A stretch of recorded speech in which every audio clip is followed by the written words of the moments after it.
If we travel far enough back, past every page of history that ever carried a name, we would find Mesopotamia, around 10,000 years before the birth of Christ, as nothing more than a silent wetland, a wide, breathing plain where the Tigris and Euphrates wandered freely, shifting their paths with each season of flood, leaving behind layers of rich silt, thick enough to feed a world that had not yet awakened.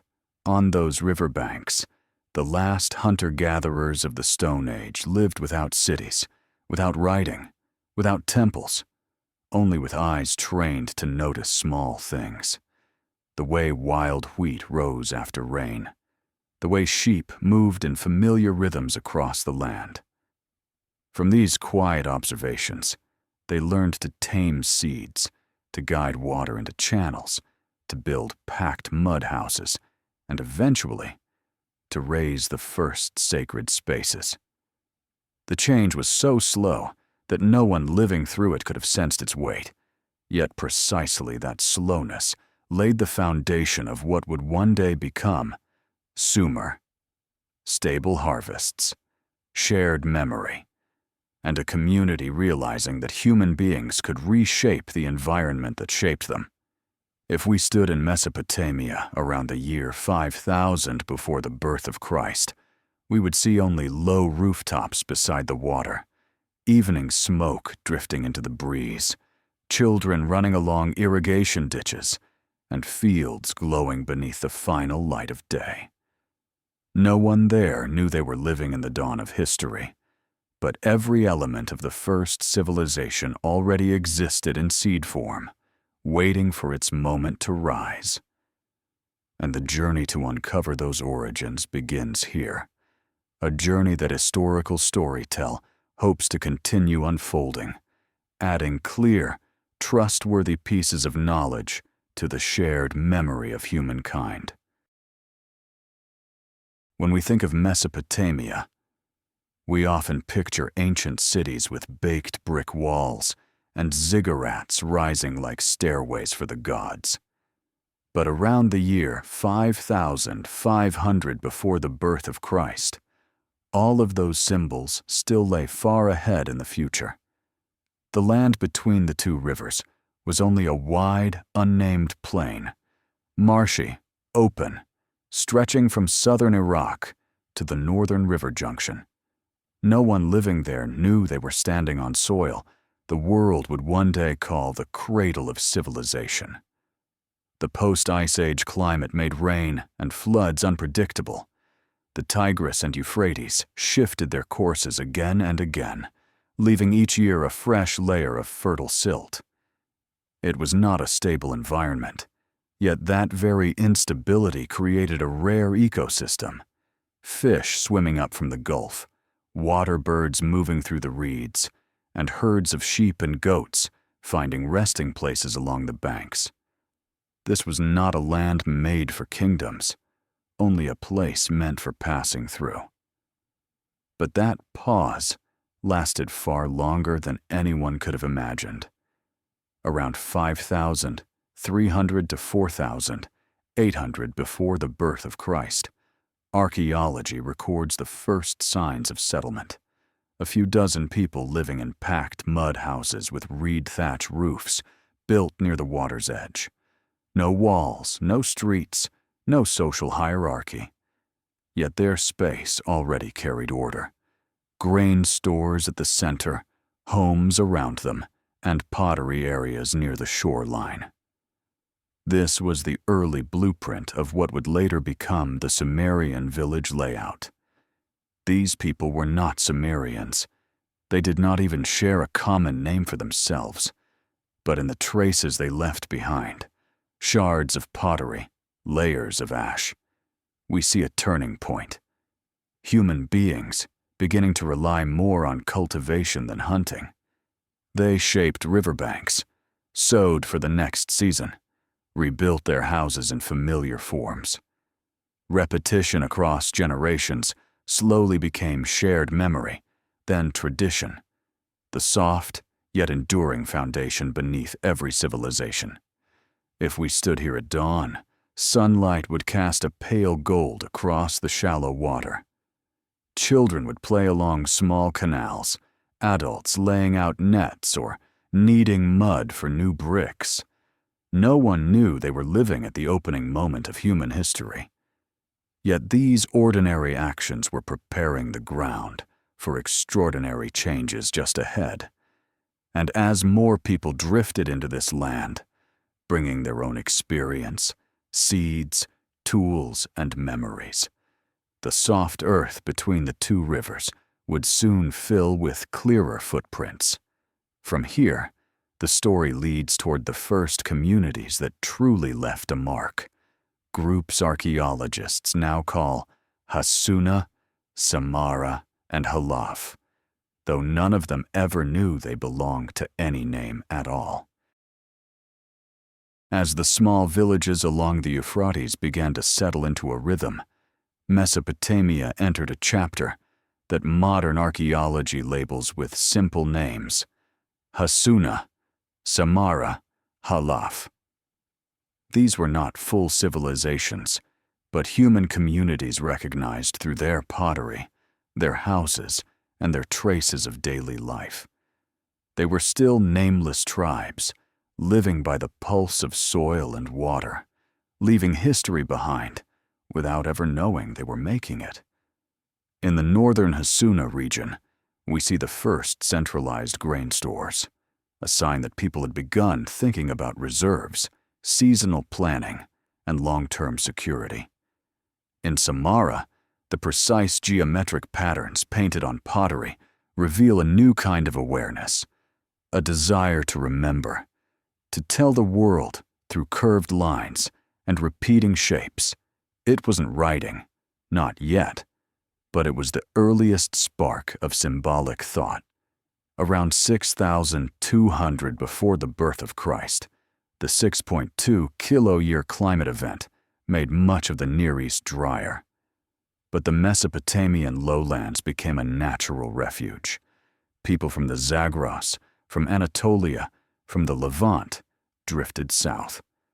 They brought new farming techniques, new crops, new tools. The native marsh dwellers offered knowledge of riverlands and wetlands. This merging created a mixed, multi-origin community, the cultural soil that would crystallize into Ubaid, and later into Sumer. In the layers of earth from this era, signs of long-term stability appear clearly: round hearths, small kilns, refuse pits, tiny animal pens. Each generation repeated what the last had done, building houses in the same style, digging canals in the same direction, cultivating the same grains. That steady repetition is what created settlement in its truest sense. If we walked into a Samarra village around 5,500 before the birth of Christ, we would see flat-roofed houses joined together into clusters. In a central courtyard, freshly fired pottery would be cooling in the open air. Out in the fields, narrow irrigation channels would carry water from the river into plots of wheat and barley. The worker shaping the canal might never know he was laying the first stone of the Mesopotamian agricultural revolution. Yet history is built exactly from these quiet moments. This was a world without walls, without large temples, without divine monuments. Its power lay in its slowness, small changes, patiently repeated, becoming turning points over centuries. Through that persistence, the early people of Mesopotamia learned the most important truth: the land could sustain them, and they could reshape the land. From here, these nameless tribes would enter a new stage, a stage where they no longer simply lived on the earth, but began to shape sacred spaces from the earth, and that is where the Ubaid culture emerges, opening the first great doorway leading towards Sumer. When the Hassuna and Samarra villages in the north slowly stabilized, something entirely new appeared in the southern lowlands of Mesopotamia. around 5,500 before the birth of Christ, archaeologists began finding in the southern layers a different kind of architecture. Long houses with multiple rooms, pottery that was simple yet remarkably uniform, and above all, large, square temple platforms built with a clear ceremonial axis. All of these changes are grouped under a modern name: Ubaid. What makes them extraordinary is this: the Ubaid people left no writing, no clear divine imagery, and no myth carved into stone. But they left something more important: a way of organizing community. When we look at the long Ubaid houses, we see that they no longer lived as small, separate family units. The multi-room design suggests extended families under one roof, several generations sharing one structure. Some houses were larger, positioned at the center of the settlement, hinting at roles of coordination or management. This is the earliest trace of social layering, subtle but unmistakable, setting Ubaid apart from the almost egalitarian world of Hassuna. The most striking development of this era is the appearance of the first true temples. At Eridu, later revered as the oldest city of Sumer, archaeologists uncovered more than 10 temple layers stacked on top of one another, spanning millennia. Each new layer was more refined than the last: a central chamber aligned on a strict axis, a fixed altar, and 2 symmetrical side rooms. No one knows whom the Ubaid worshipped, but the effort they poured into preserving the sacred axis through countless generations reveals a new religious mindset: organized, intentional, and communal. Across Ubaid sites, small clay figurines appear: long heads, large eyes, hands clasped before the chest. They do not resemble real humans, nor do they resemble the anthropomorphic gods of later Sumer. They may represent ritual figures, ceremonial roles, or some spiritual presence the community believed in. Their exact meaning remains a mystery, but their existence shows that the Ubaid already possessed a sense of the supernatural, even if they hadn't yet named it. Ubaid is also the first period to show a wide regional network. Ubaid pottery has been found from southern Iraq all the way to the ancient Gulf Coast, in modern Kuwait, Bahrain, and eastern Arabia. This means they traveled by reed boats along the prehistoric shoreline, exchanging dried fish, salt, bitumen, shells, and resources from shallow water environments. It was not trade in the grand sense, but it was the foundation of the far-reaching networks that would later strengthen Sumer. If we stepped into a Ubaid village around 4,800 before the birth of Christ, we would see a landscape more orderly than any era before it. Houses aligned, dirt paths converging toward a central space, and a raised temple platform standing slightly above the village.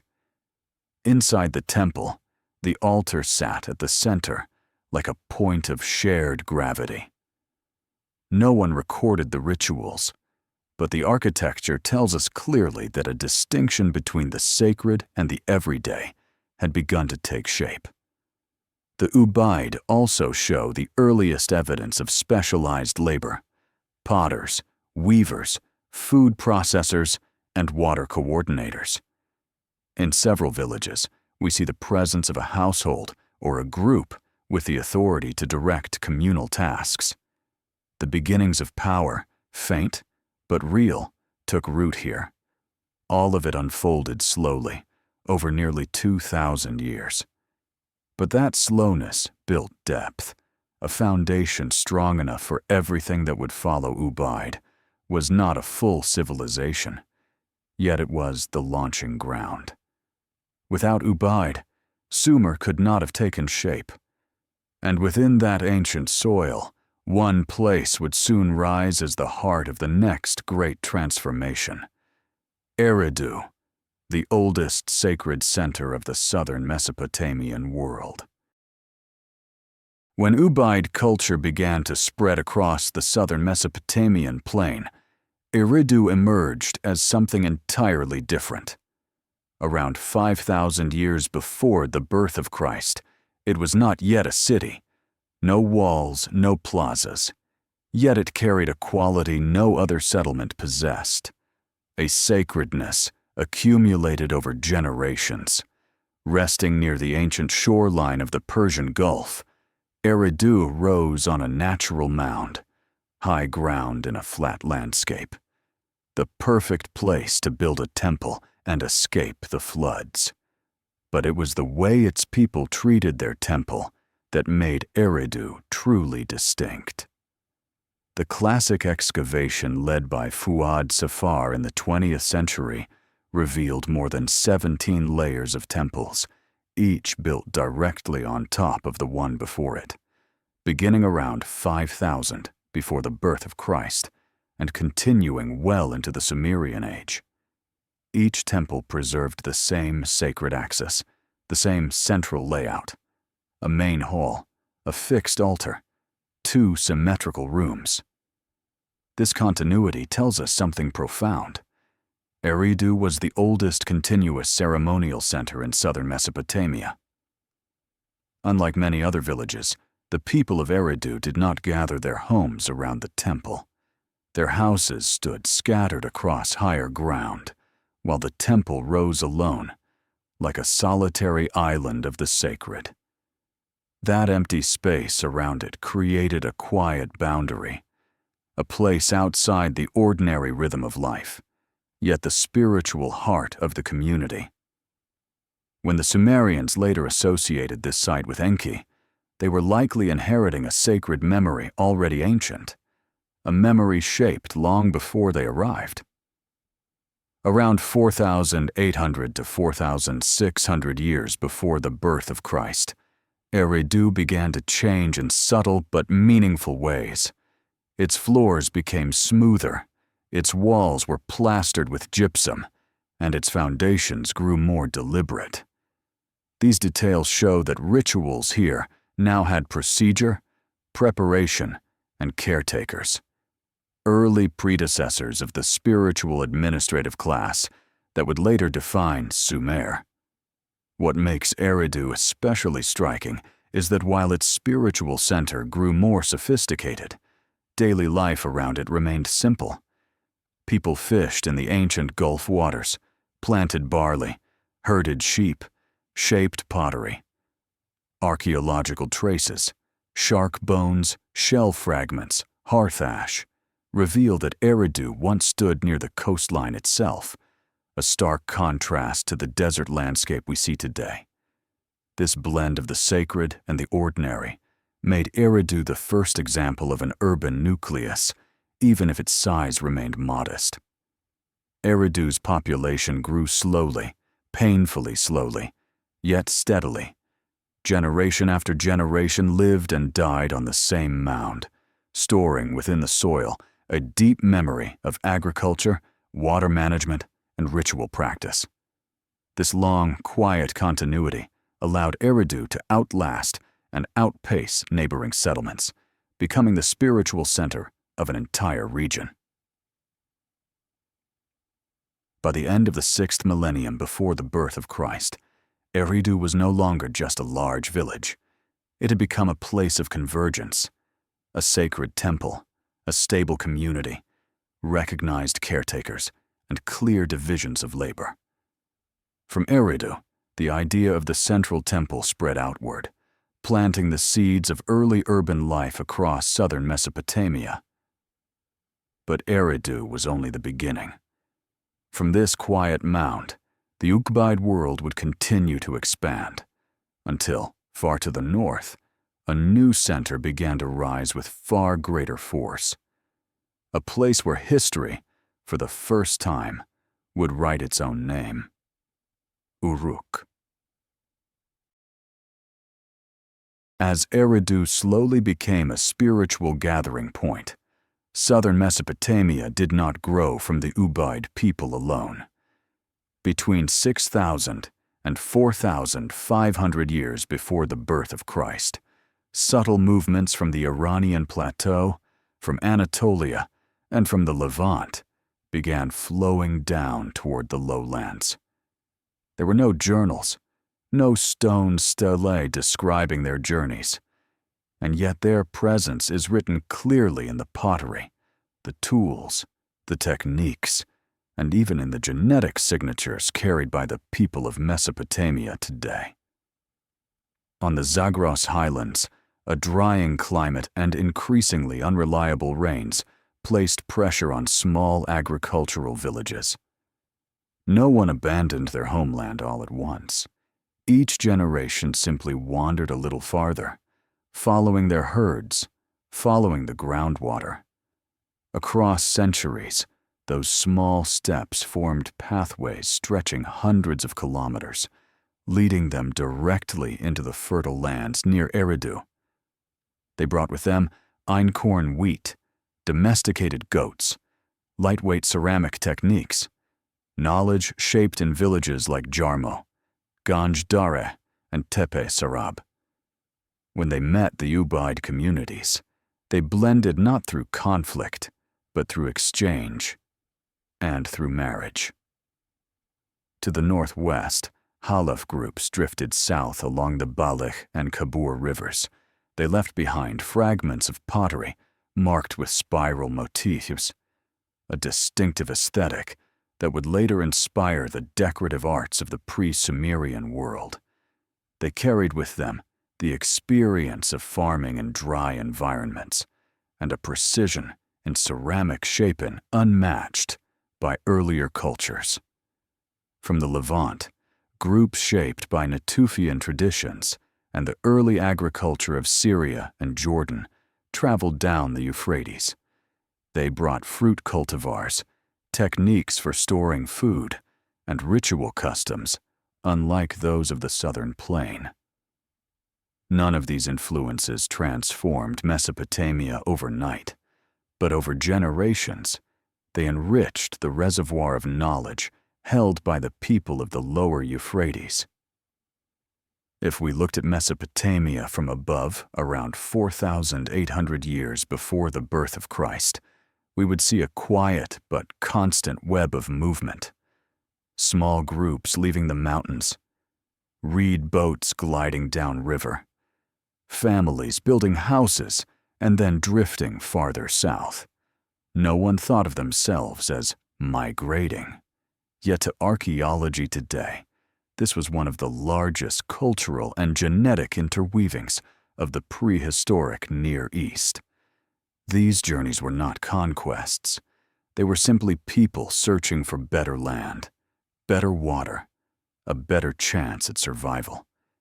And when all these groups blended into the Ubaid settlements of the south, the plain became a rare environment, a place with rising population density, expanding technical knowledge, and a mixture of traditions from many origins.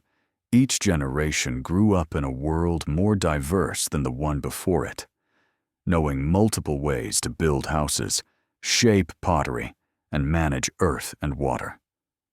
This diversity made the community resilient, inventive, and ready for something new, the first faint model of urban life. These silent migrations created a human foundation so deep that only a small shift in environment or technique could reshape the entire region. And that shift would come when people learned not only to endure the water, but to control it. From here, the story leads us to the most powerful force in Mesopotamia, the force that shaped every season, every harvest, every social order: water. When many groups gathered in the lower Mesopotamian plain, nature, not people, became the absolute force of power. The two great rivers, the Euphrates and the Tigris, moved across the flatlands like two unpredictable veins of the earth. There were no mountains to shield them, no desert dry enough to force migration. There was only water, giver of life and constant threat. Between 4,800 and 4,500 years before the birth of Christ, floods from Anatolia carried reddish-brown silt downstream, spreading it across the soft, level ground like a new blanket laid each year. When the dry season arrived, the rivers retreated, leaving behind fertile strips of soil, but never on a predictable schedule. Sometimes the floods were blessings, sometimes disasters. This uncertainty forced Ubaid communities to watch every small shift in the river's behavior. From shallow channels only a hand-span deep, they slowly widened their canals, then expanded them into the earliest irrigation networks. It was the first clear sign that humans were no longer simply living with nature. They were beginning to shape it. Water taught them the rhythm of the land. When the Euphrates rose in spring, they prepared for planting. When the water withdrew at the end of summer, they repaired dikes, cleared canals, checked grain stores. Every year brought a new lesson, sometimes harsh, sometimes generous. And this contradiction bred something powerful, a mixture of dependence and reverence. From that tension grew the earliest seeds of Mesopotamian religion, a belief that forces greater than humans controlled the world. Forces one must obey and also try to understand. If we stood on a slight rise above the plain around 4,500 years before the birth of Christ, we would see hundreds of branching waterways, splitting and merging again. Communities appeared like small flickers of light along this vast network. Fish drying on reed racks, freshly fired pottery cooling in the shade. Flocks of sheep clustered on patches of grass left behind after the floods. Reed boats carrying grain, salt, and news from one village to another. A peaceful scene, yet one filled with meaning. Here, water was the center of everything. To survive in such a world, people had no choice but to cooperate. No single family could dig long canals or protect fields from sudden floods. Managing water required coordination, someone skilled at reading water levels, someone who understood soil, groups who handled grain stores, and rituals. From the need to survive, the earliest forms of organization emerged, the first foundations of what would later become Sumerian administration. In this land, water did not only create life, it created society. And once people learned that stability came only through patient adaptation, they began envisioning something larger. Bigger dikes, wider canals, shared water systems. When such projects appeared, the village was no longer enough. A larger, more structured model was required, a model history would later call the city. From here, the small village canals would grow into centralized irrigation systems. And once people mastered the water, they mastered the greatest turning point before Sumer, the rise of the first true centers, the ancestors of cities. When Ubaid communities slowly learned to tame the unpredictable waters of the Euphrates and the Tigris, their lives began to shift in ways their ancestors had never known. Between 4,500 and 4,000 years before the birth of Christ, more stable harvests gave them something precious. Time. Time to observe, to wonder, to experiment. And in that quiet space between seasons, a silent transformation began. Humans started creating tools not only to survive, but to organize life itself. One of the clearest signs of this change lies in the thin stone sickle blades mounted on wooden handles. Their distinctive wear patterns, carved by thousands of strokes through barley, reveal that Lower Mesopotamia had stepped into true agriculture. Fields were now large enough to require coordinated harvests. Gathering, dividing, and storing food was no longer the task of individual families. It was becoming the work of an entire village. But the most important turning point came from objects so small they could sit in a child's palm: clay tokens. Appearing around 4,000 years before the birth of Christ, these cone-shaped, spherical, and cylindrical pieces were not toys. They were memory devices. Each shape represented a quantity of grain, livestock, or goods. When a family received its share of barley, one token was set aside. When goods were exchanged, another token was added.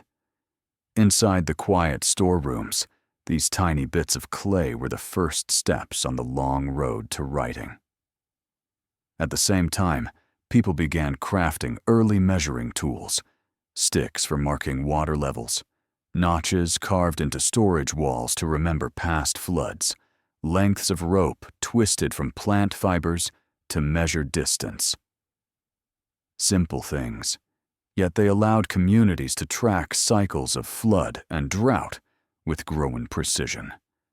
They had no calendar, but they had a system. They had no writing, but they had memory made tangible through tools. Another innovation came from wooden hoes, reinforced with natural bitumen. The sticky black pitch drawn from ancient oil seeps near what is now Kuwait. Stronger hoes meant larger fields. Barley and lentil plots stretched farther across the plain, and as farmland expanded, organization had to expand with it. Who prepares the soil? Who harvests? Who divides the grain?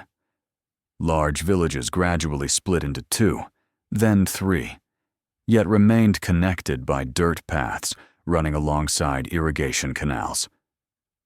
If we stood beside an Ubaid grain storehouse around 4,200 years before the birth of Christ, we would see a simple yet meaningful scene. Baskets of barley carried in, a storekeeper counting with tokens in hand. Children circling the drying yard, adults splitting into groups to repair canals, cut grain, or manage water. It was not just a day of labor. It was a social system in formation. And none of these inventions were dramatic breakthroughs.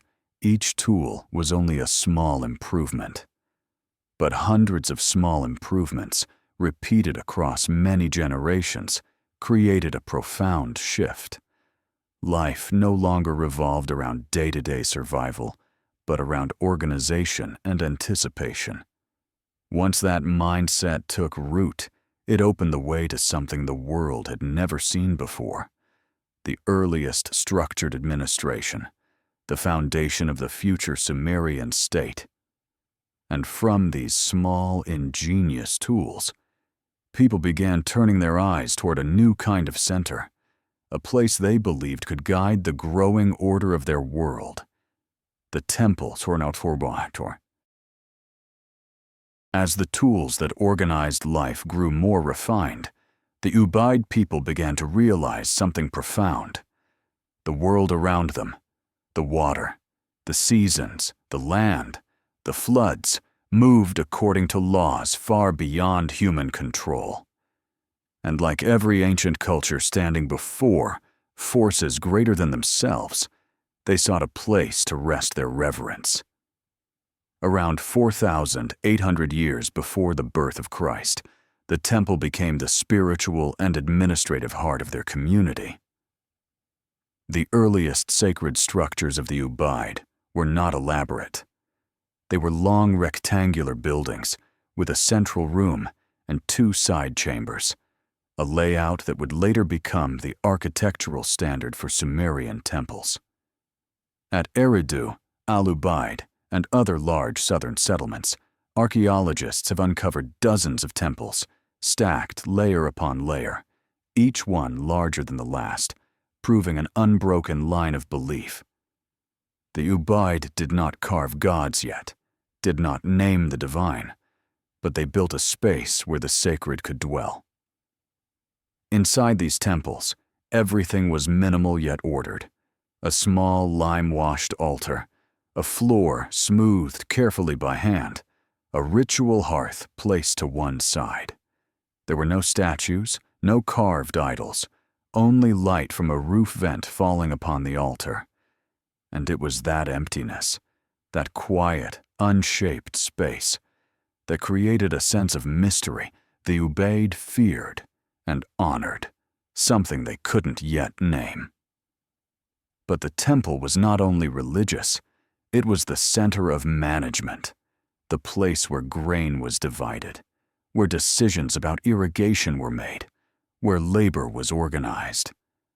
A village headman or a temple keeper remembered the amounts of barley, the water levels, the needs of each household. There were no written records, but there was a collective memory repeated every season. In a very real sense, the temple was the first administrative institution of Mesopotamia.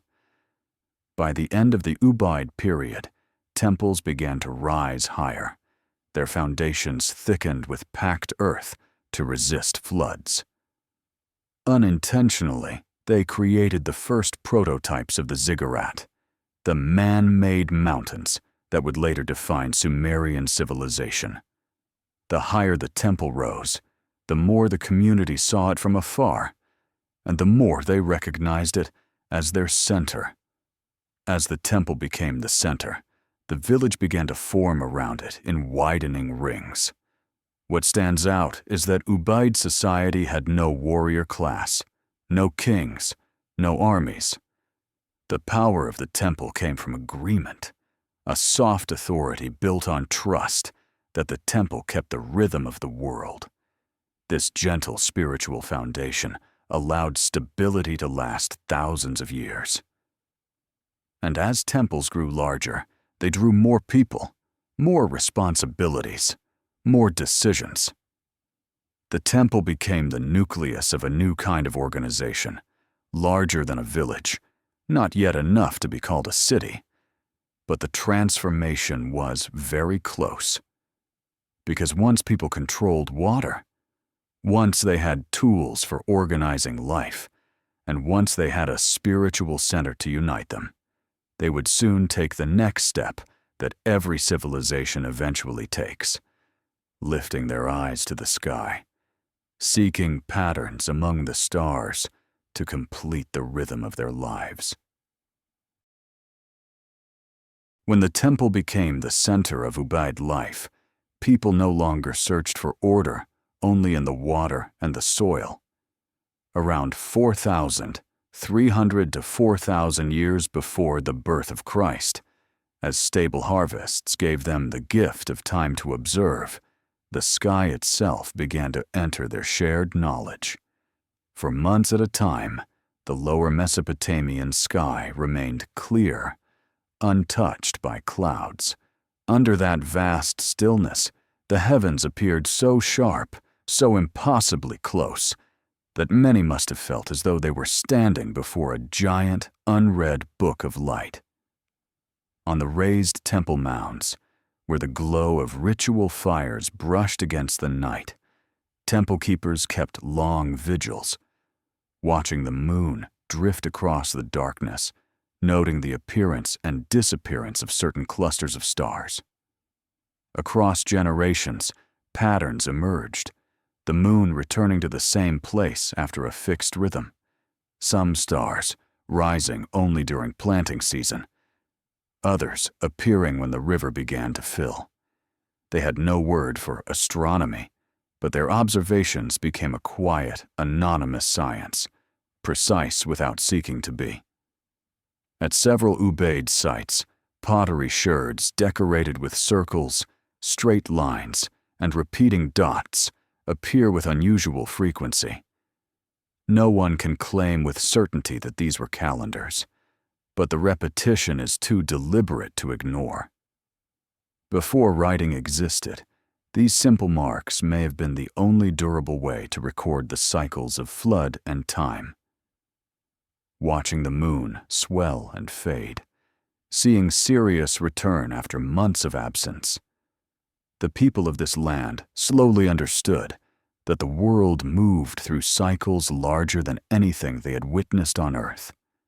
At first, this knowledge served only practical needs, planting at the new moon, opening canals when certain stars rose. But slowly, these rhythms became pillars of belief. What repeated in the sky, they thought, must also repeat in the soil, in the water, and in human life. If we stood in Eridu on a night around 4,200 years before Christ, we would see a scene both still and deep.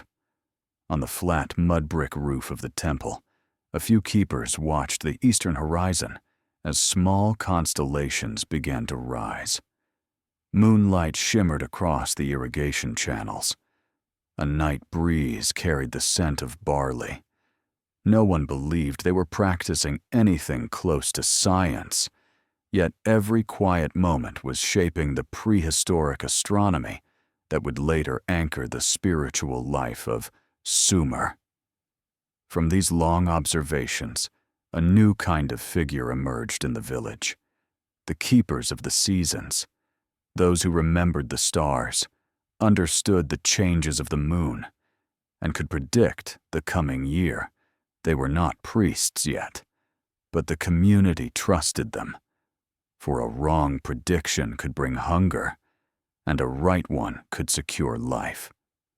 These early sky watchers were the first roots of the Sumerian priesthood, the ones who would later read the heavens, lead the rituals, and manage the economy of the temples. And as this celestial knowledge took hold, the community realized something essential.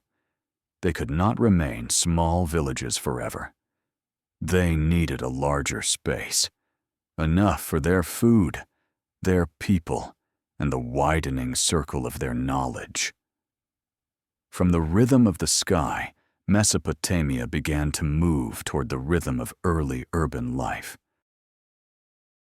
As new tools for managing life appeared, as the temple became the heart of the community, and as the sky began guiding the seasons, the population of Lower Mesopotamia started to grow in a way it never had before. Between 4,000 and 3,000.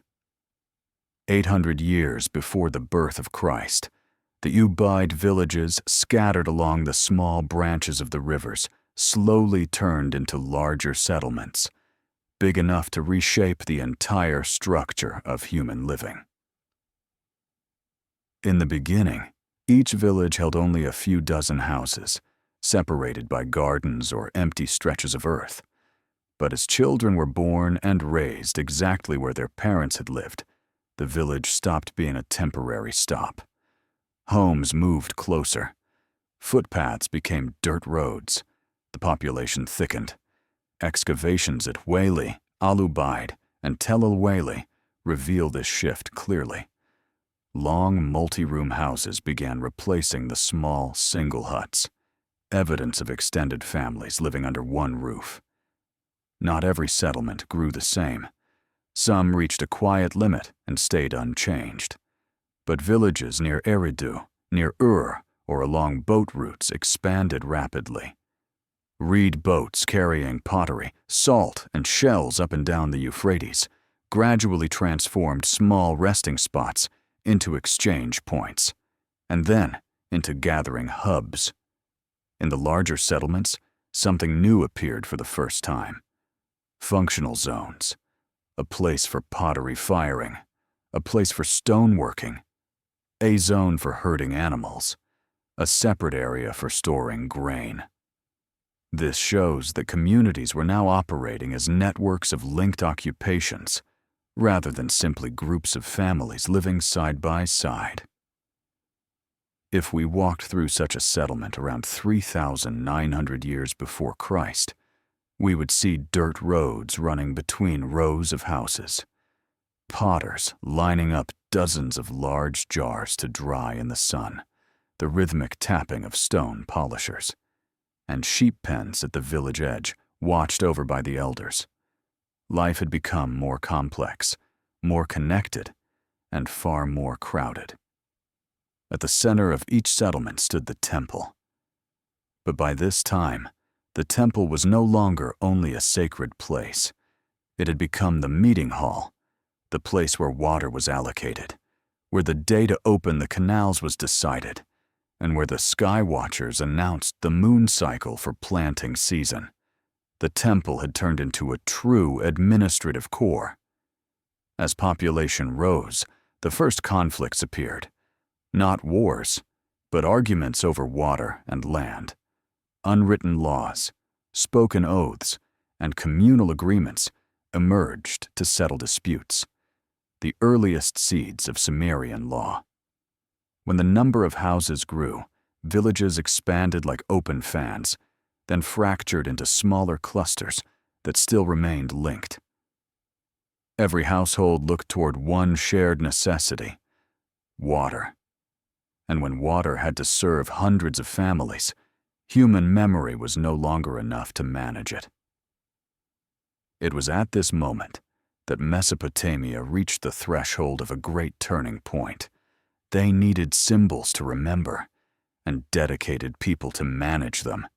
This was the opening breath of true urbanization, the moment when a large village was no longer a village, but the first outline of a city.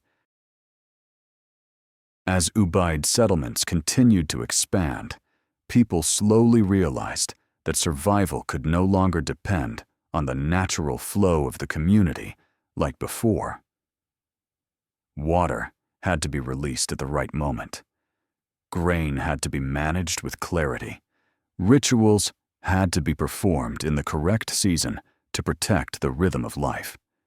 And within this quiet shift, around 3,900 to 3,600 years before the birth of Christ, a new social layer emerged, not built on wealth, not built on force, but on knowledge, experience, and trust.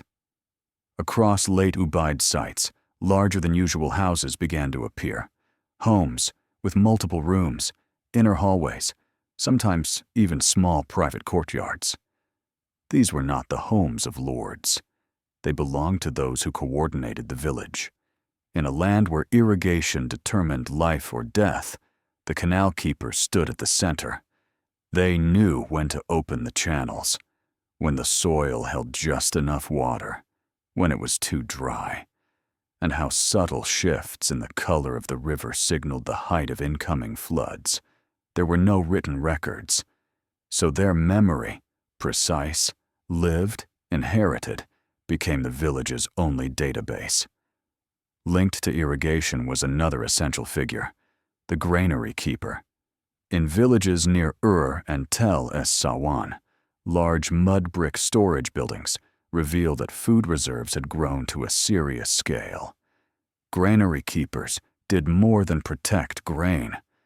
They remembered how much each family received, how much needed saving for next season, and how much must be redistributed when harvests failed.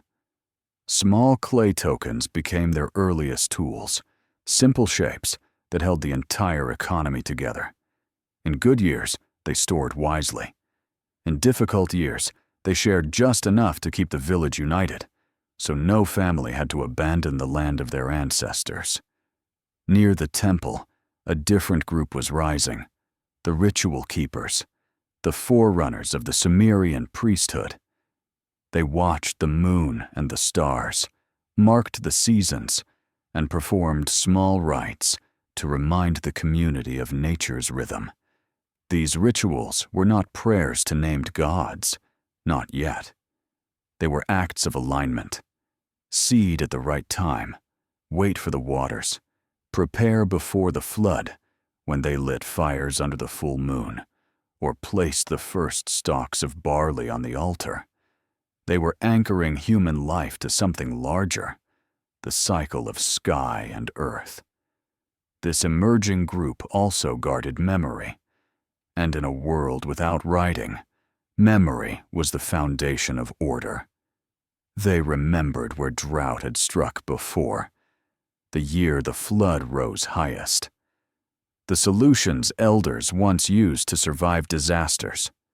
Through them, the community lived not only in the present, but within a structured lineage of experience. If we walked through a settlement around 3,700 years before Christ, we would see a society already divided by function. The canal keeper's home sat beside the main waterway. The granary rose on higher ground, easy to guard. The temple, larger now, served as meeting hall, the place where decisions about water, land, and seasons were announced. Children learned to read the seasons through the color of the sky. Every task, from digging canals to standardizing the size of grain jars, followed the guidance of those who knew more. Their power did not come from force, but from wisdom, and this soft kind of power would become a defining characteristic of Sumer, a society led not by warriors, but by those who understood nature, by those who carried knowledge, by those entrusted with memory.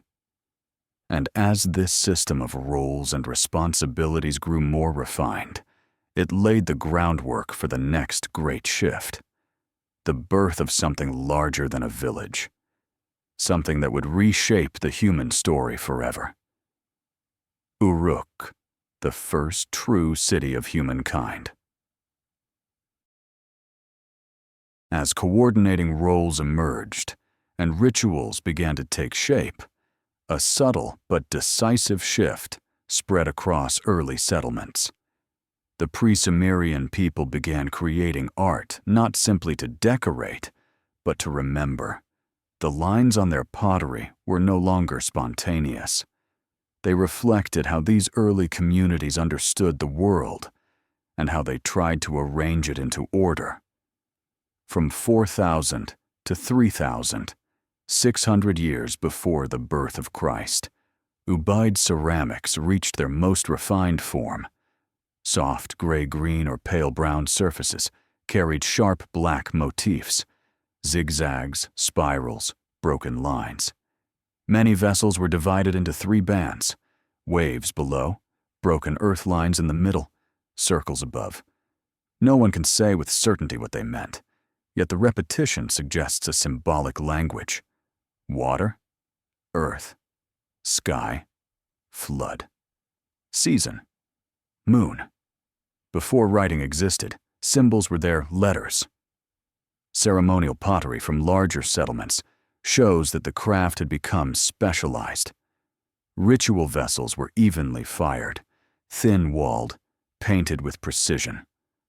Art no longer belonged only to families. It belonged to the temple, and therefore to the entire community.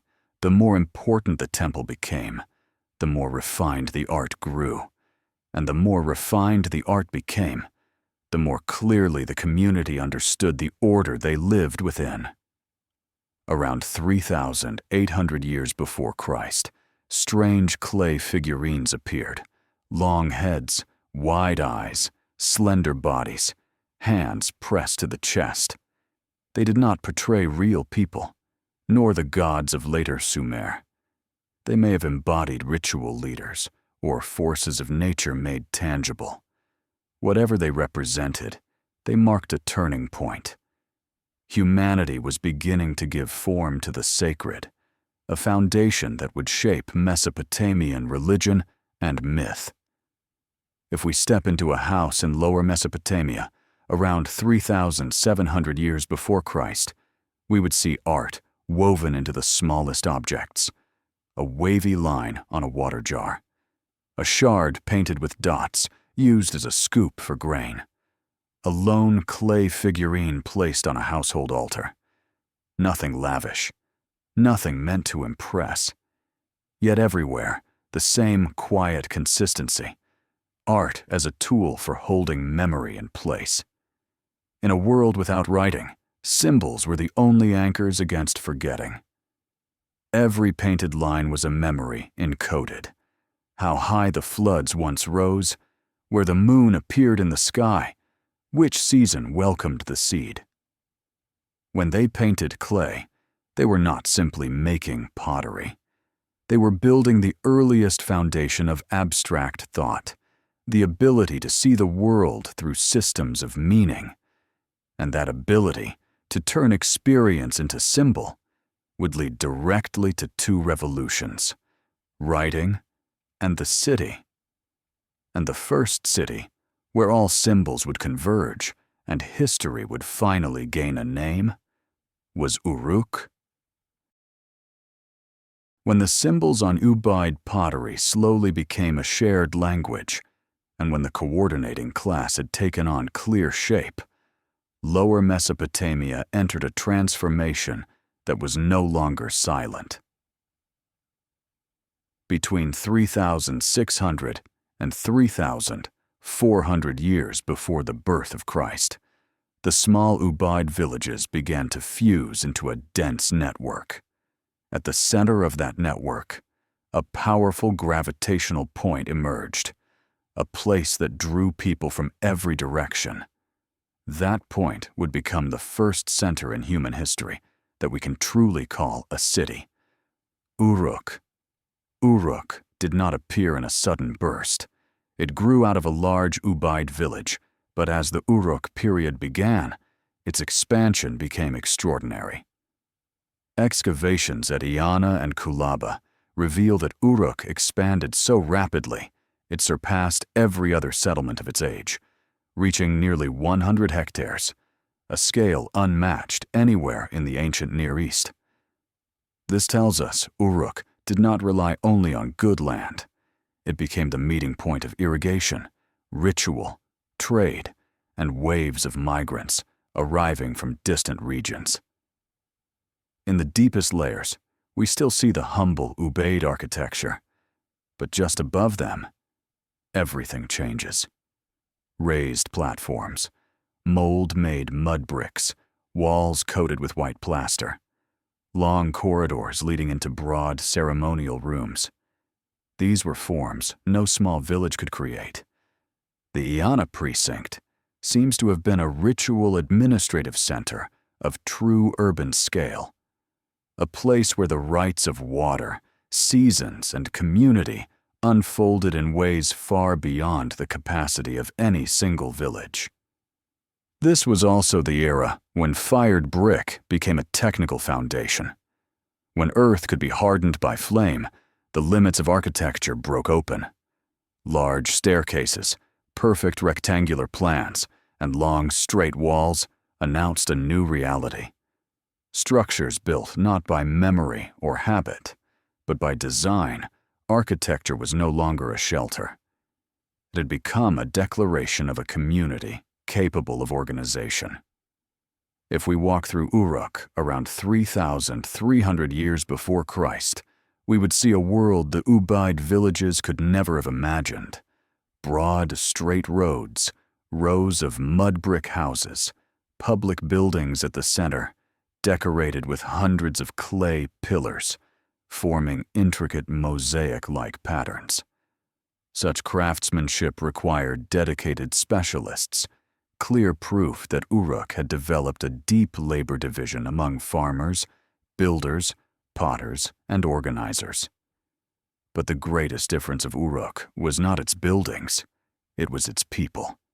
From Anatolia, the Zagros, the Levant, and the Persian Gulf coast, groups of migrants streamed in pottery styles blended. Agricultural skills mixed. Tool-making traditions overlapped. Uruk did not grow because its soil was the best. It grew because it offered opportunity, the chance to farm, to craft, to trade, to learn, or simply to live in a place more organized than anywhere else. As population surged, every older system reached its limit. Barley, livestock, labor crews, building material, trade goods, all exceeded the capacity of human memory. The temple and the administrators needed a way to track thousands of baskets of grain and hundreds of workers each season. The clay tokens that once served a village were now heavy, clumsy, and chaotic in a rapidly expanding city.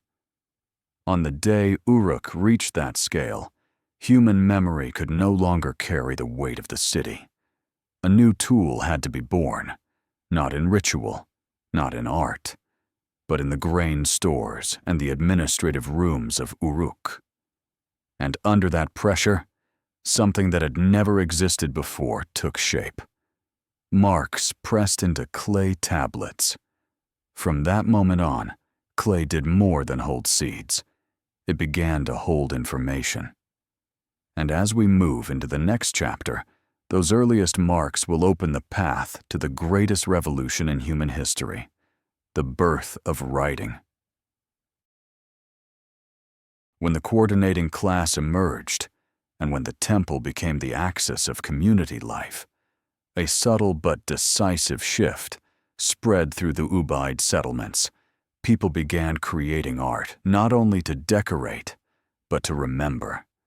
Between 4,000 and 3,600 years before the birth of Christ, Ubaid pottery reached its most refined form. Gray-green or light brown surfaces carried sharp black motifs, zigzags, spirals, broken bands. Many vessels were divided into 3 tiers, waves below, earth lines in the middle, circles above. No one knows their exact meaning, but their repetition reveals a symbolic language emerging from daily experience. Water, land, sky, flood, season, moon. Before writing existed, symbols were memory. In the larger settlements, ceremonial pottery shows clear specialization. The walls were thin, the firing even, the patterns precise. Art no longer belonged to one household. It served the temple, and whatever the temple held sacred, the community held together. The more central the temple became, the more refined the art grew. And the more refined the art grew, the stronger the sense of order it carried. Around 3,800 years before Christ, strange figurines appeared. Elongated heads, wide eyes, slender bodies, hands folded across the chest. They didn't depict real people, nor the gods of later Sumer. They may have represented ritual figures or forces of nature shaped into form. Their meaning is lost, but their presence marks a turning point. Humans began shaping the sacred into images. If we step into a home around 3,700 years before Christ, we would find art in the smallest objects: wave lines on a water jar, dotted strokes on a grain scoop, a lone figurine resting on a small household altar. Nothing lavish, nothing excessive, but everywhere, a quiet consistency. Art had become the community's way of keeping order inside memory. In a world without writing, symbol was the only anchor against forgetting. Every line was encoded knowledge. How high the floods once rose, when the moon signaled planting, where the seasons turned. By painting on clay, they were not merely decorating. They were building the first layer of abstract thought. And this new way of thinking, this ability to turn experience into symbol, would lead directly to 2 great revolutions: the birth of writing and the birth of the city. The first city where all these symbols would converge, where memory would harden into history, was Uruk. When the first clay tablets dried beneath the Uruk sun, around 3,200 years before the birth of Christ, the balance of power began to shift. From this moment on, strength no longer came from muscle or herds, but from the ability to record. For the first time in human history, knowledge, not force, became the foundation of authority. And those who controlled this new form of knowledge were called Dubsar, the scribes. They worked in small rooms beside the temples. At Iana and Kulaba, archaeologists uncovered storerooms filled with hundreds of broken tablets, the remains of an enormous archive. Here, the barley of every household, the livestock delivered to the granary, the rations given to workers, all were captured in sharp, wedge-shaped marks. Once information solidified in clay, the collective memory of the community transformed into a burned earth brain, a place where every obligation, every exchange, every mistake left a trace. The priestly class, once only observers of the sky and keepers of ritual, now became the administrators of the economy. They decided when to open the granaries, how to allocate labor, when to repair canals, not through coercion, but through knowledge and control over information. This is where the classic Sumerian model of priest-official took shape. Those who understood water, understood seasons, understood storage, and now understood writing. If we stood inside a bookkeeping room around 3,150 years before Christ, we would see men sitting quietly by a narrow doorway, tablets resting on their knees, reeds carving crisp, decisive strokes. One man reads the numbers, one inscribes, one verifies. No one realizes they are laying the foundation of civilization. They only know this: if a figure is written wrong, the granary will fall into chaos. If a season is remembered incorrectly, the city will starve. In that dim room, writing is not a miracle. It is survival. As labor and goods multiplied, the scribes themselves began to specialize. One tracked barley, one tracked cattle, one tracked workers, one oversaw storage. This structure created the first bureaucracy in human history. Officials who ruled not through force, but through the ability to see the entire city as a single system. With writing, Uruk could finally function at an immense scale. 40 to 50,000 people, hundreds of buildings, thousands of workers. The temple became the heart, the tablets became the mind, and the priest officials became the will of the city. And whenever a community develops a shared will, it draws closer to becoming a state, even without kings, even without dynasties. Upon this foundation, Uruk was ready to enter its most powerful age, a time when architecture would cease to be shelter and become a statement. Baman. When management grew sharper through writing, Uruk did not simply grow, it rose. Between 3,300 and 3,100 years before the birth of Christ, the old mud brick settlements began to vanish beneath structures that were taller, straighter, and far more complex. For the first time in human history, people were building a space that no longer followed the shape of nature, but the will of a community. At the heart of this transformation was Iana, a district raised on high platforms, its walls coated in white plaster, its facades decorated with thousands of clay cones pressed into geometric mosaics. No other place on Earth had such a technique at the time.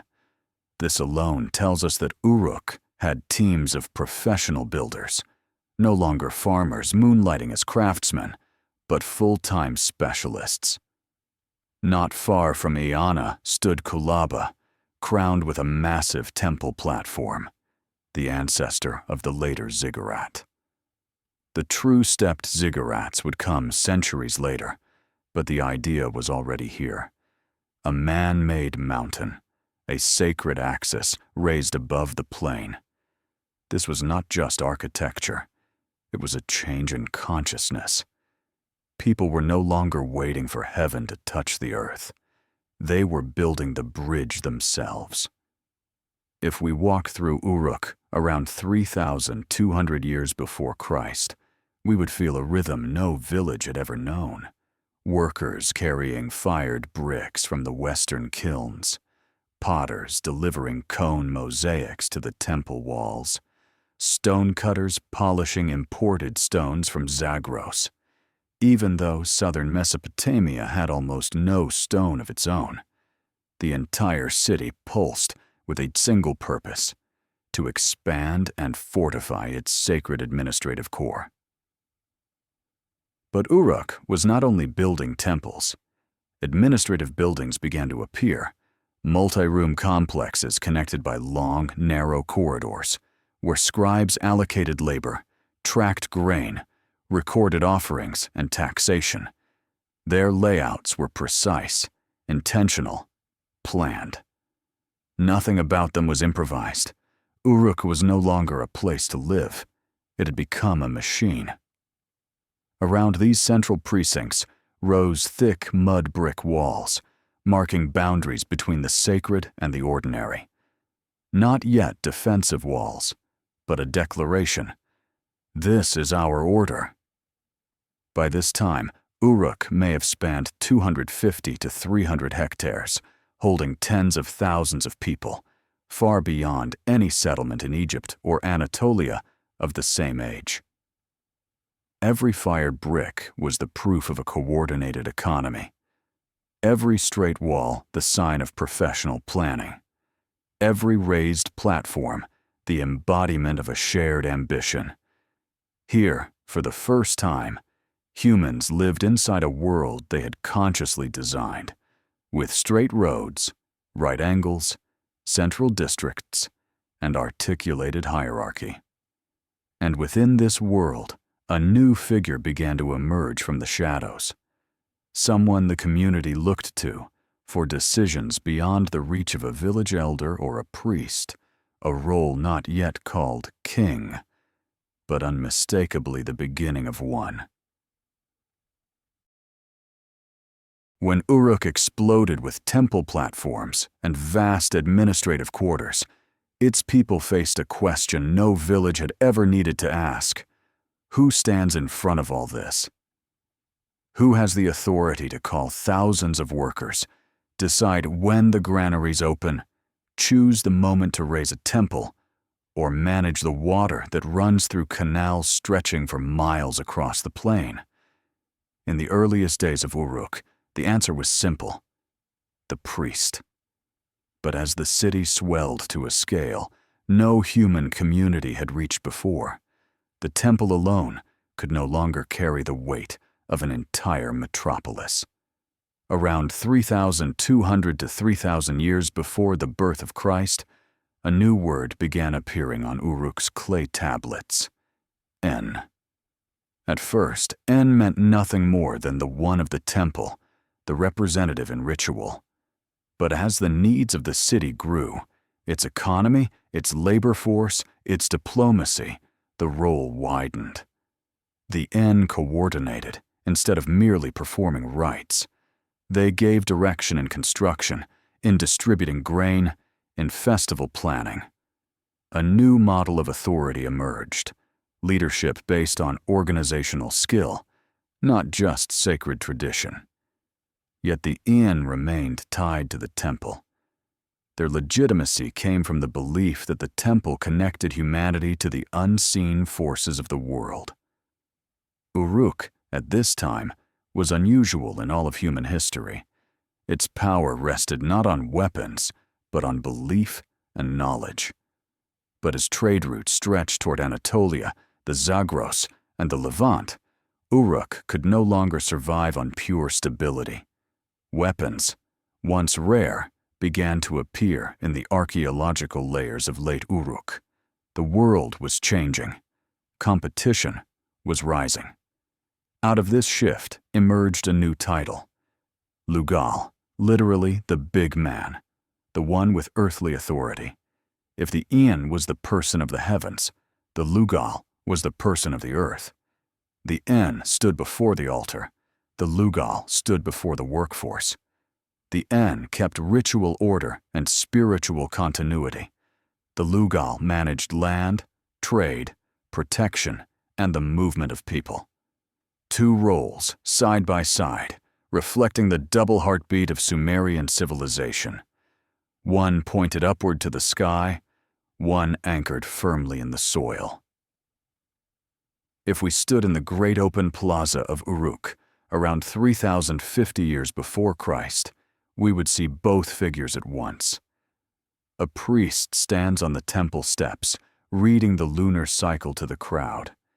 Nearby, another man, no golden robe, no crown, watches the flow of workers hauling bricks and speaks quietly with the water overseer. He may not yet be called Lugal, but he is unmistakably becoming one. Power at this moment was still soft, still built on consensus, but now it had a center.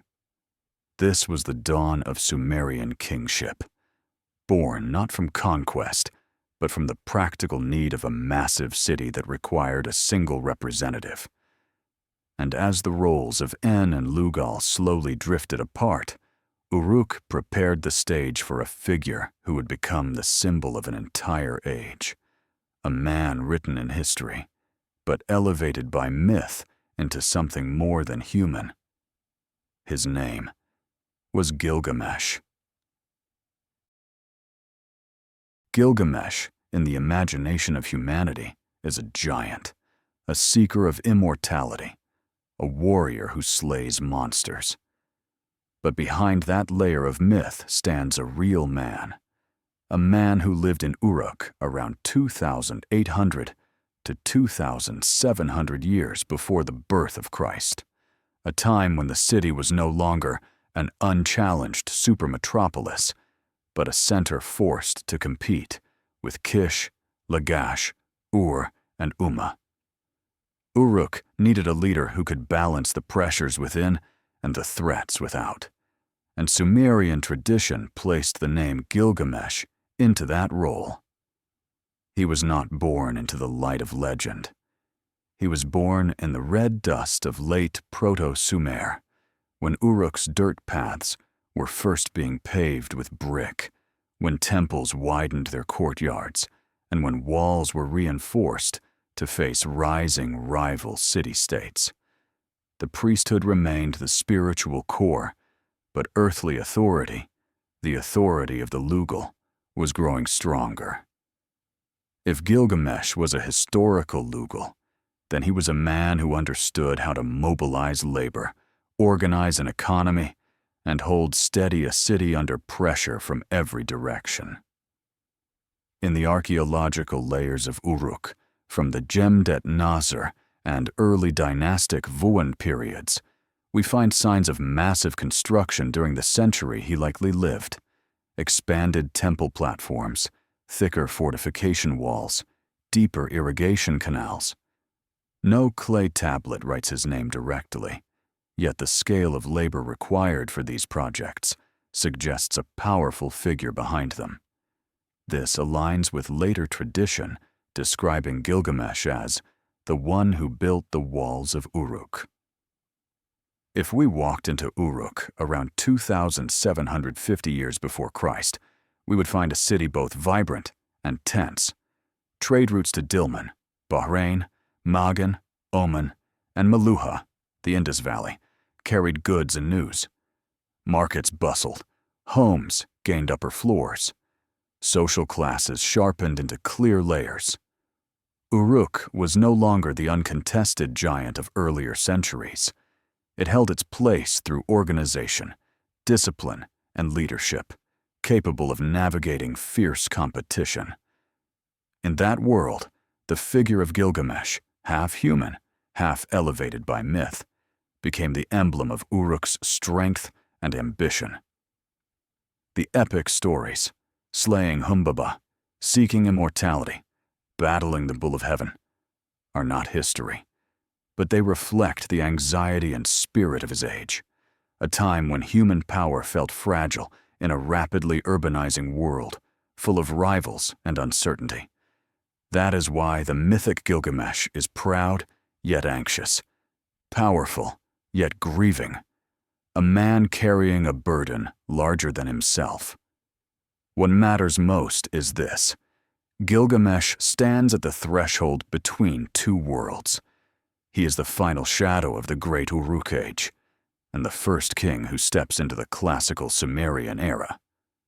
After him, Mesopotamia enters a new chapter, a landscape of independent city-states, of laws carved in cuneiform, and of dynasties built not from ritual alone, but from military and political authority. And to understand how that transformation reshaped all of southern Mesopotamia, we must widen our view toward the rise of the Sumerian city-states, the world's first urban network. As the figure of Gilgamesh faded into legend, Uruk entered a new chapter, a world where it no longer stood alone on the plain. Around 3,000 to 2,700 years before the birth of Christ, southern Mesopotamia ignited like a field of grain after the floodwaters recede. Large settlements once overshadowed by Uruk now rose into full city-states, each with its own central temple, irrigation system, administrative core, and the ambition to expand its influence. For the first time in human history, a political landscape of multiple independent urban centers emerged, a complex web no earlier civilization had ever reached. Names familiar to Mesopotamian history began to appear: Ur, Lagash, Kish, Eridu, Umma, Adab, Shuruppak. Every city-state was its own world. Ur thrived on seaborne trade. Lagash drew strength from its rich marshlands. Kish controlled the northern trade routes. Eridu held sacred authority as the region's oldest memory. All shared roots in the Ubaid Uruk tradition, yet each grew into a different personality, like branches rising from a single ancient root. This diversity turned the Sumerian plain into a universe of many centers. But diversity also brought conflict, not over gold, not over kingship, but over water. In Mesopotamia, a single new canal could divert a river branch, leaving the neighboring fields dry. When water shifted, harvests collapsed. And when harvests collapsed, power trembled. So disputes over canals became the first sparks of organized conflict. Clay tablets from around 2,500 years before Christ, especially from Lagash and Umma, record the earliest known border disputes and water management conflicts. Channels encroached, land seized, laborers detained. Not full-scale war, but the unmistakable beginning of a world where politics had stepped out from the shadows of the temple and taken on a life of its own. No city-state could dominate all of Sumer. Uruk was no longer unchallenged. Kish held strategic roots, but lacked fertile land. Lagash was rich but fragile.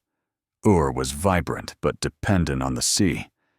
This delicate balance created a regional ecosystem of power, never unified, never collapsing, each city circling the others like stars in a shared sky. What held that system together was cuneiform writing. Born in Uruk, writing spread across the south, becoming the shared language of law, trade, accounting, and ritual. Because of writing, complexity did not dissolve into chaos. It synchronized a multi-centered world, transforming Sumer into the first organized urban network on Earth. And in this great mosaic, Uruk did not disappear. It remained one of the brightest lights in the constellation of Sumer, dimming at times, but always returning. And within this world of many centers, a new force began to form. The growing need for leaders who could bring order to a competitive landscape, setting the stage for the emergence of the first true kings in Sumerian history. As the Sumerian city-states grew in strength and clashed over water, land, and trade, the southern plain approached a new threshold, the threshold of organized kingship. This was the moment when authority was no longer held only by priests or community councils. It began to take the shape of succession, responsibility, and title, recorded for the first time in writing, around 2,900 to 2,700 years before the birth of Christ. A new term appeared on clay tablets: Lugal, the great man, the one who spoke for the city-state in negotiations, disputes, and labor mobilization. Its presence marked the shift away from the communal model of early Uruk toward a system where power had a clear representative, a single leader who stood before the world on behalf of an entire city. Among all the rising city-states, Kish emerged first.